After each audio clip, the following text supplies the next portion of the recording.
I'm Chris Hickman from Adficient, and today I'm talking about Google suspending your website and what you can do about it. Now, you may be wondering, why did Google suspend my website? Well, here's the simple answer, is that Google thinks that your website is providing a bad user experience. Now, what does that mean? Well, it means Google thinks if someone comes to your website that they're not going to like what they see and they're going to be frustrated. Now, I understand you may think that's not the case, but all that matters is what Google thinks. So what I'm going to show you today is some simple things you can do to understand why Google suspends websites, and if you've been suspended, what you can do to get unsuspended and get your business running again. First, let's look at Google's goal.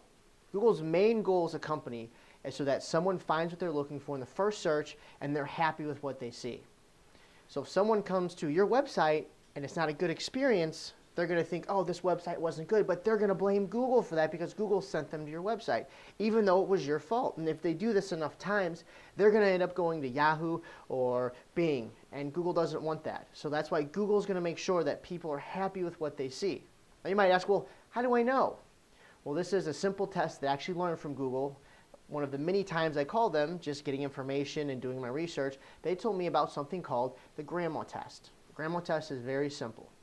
If you were to send your grandma to a website, is there a chance she could be tricked, or she could be confused, or she could be frustrated with what she sees? If there is, then Google's probably not going to want your site on Google Adwords. They're going to say you can take your site and go to Yahoo, or you can go to MSN.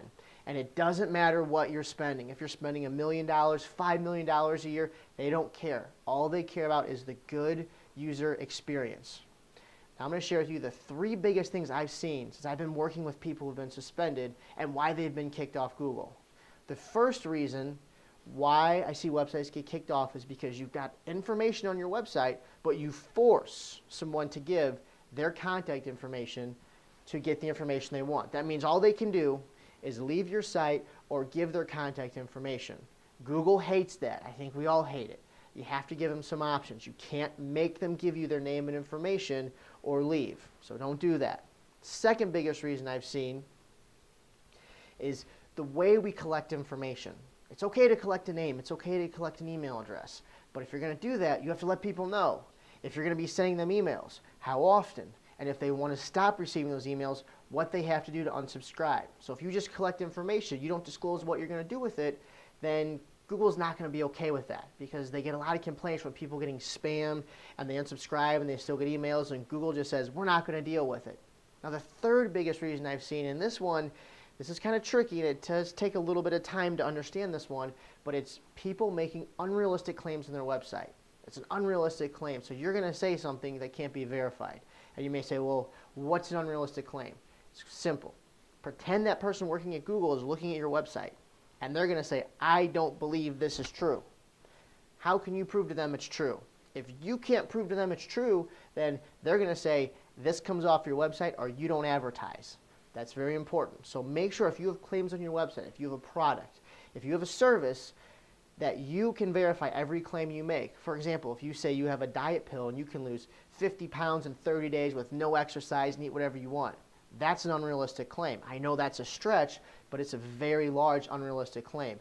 Google does not like that. They want to make sure anything you say is truthful and realistic because they don't want their users getting pissed off because you made an unrealistic claim and your product didn't work. So if you do that, they're going to kick you off. Now you know the 3 reasons. Those are what you can look at to help get you back onto Google.